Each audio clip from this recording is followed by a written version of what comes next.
Morning HPC, welcome to day 2 of our Advent Reflections based on this book, The Christmas That We Didn't Expect, and today's rather brilliantly titled The Eternity Before Christmas. I think there are two big moans about Christmas. The first is the moan of, can I open my presents yet? How come it isn't Christmas Day yet? And the second is the frazzled moan of, why does this go on for so long? There have been mince pies in the shop since August. There have been Christmas decorations up since October half term. Is it not yet January? And John chapter 1 verses 1 and 2 tells us that Christmas is not the beginning of Christ. To use the words of the Creed, it tells us that he is eternally begotten of the Father. And this is wonderful news for both of those two groups of people who moan. I wonder which of the two you're more like.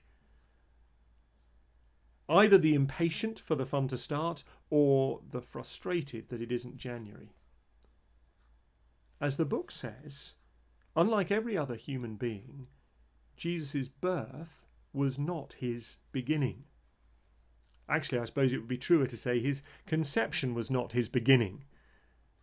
No, it was his becoming. At Christmas, Jesus doesn't start his existence. He becomes a human, having existed eternally. And that's really good news, because it means that the eternal God, the infinite God, can offer us eternal and infinite life. If you're a Christian, you can have every assurance of that truth, because he is both the giver and the gift. The eternal one is both the giver and the gift. What kind of joy does eternal life bring to the giver? A joy that never ends, a joy that never ceases to satisfy. Listen to David's comments in Psalm 16. Verse 11, he writes this: You make known to me the path of life. In your presence there is fullness of joy. At your right hand there are pleasures evermore.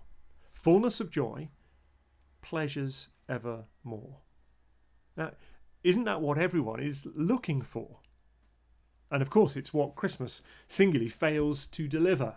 In the end, it's not pleasures forevermore, because the needles fall off the tree, the quality streets run out, and you have to go back to work. The reason that God offers us a joy that will never diminish, never run out of batteries, never get broken, is because he himself is eternal, and it's him we get to enjoy.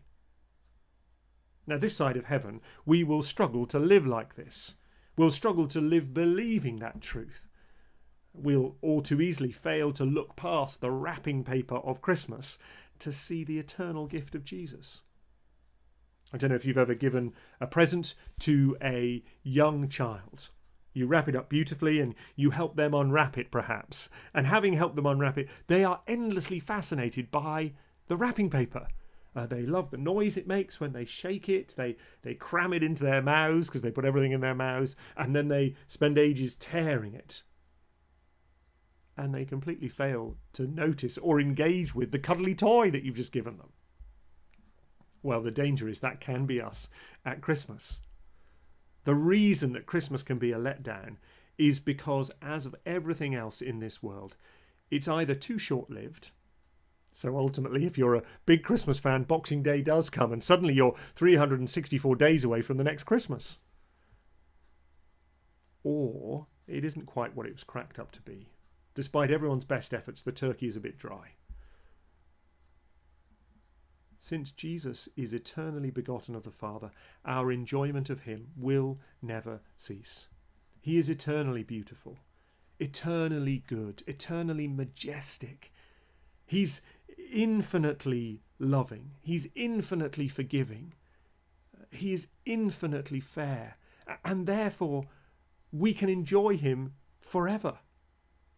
There will always be more of Jesus to know, to worship, to admire, to enjoy, to adore. Why?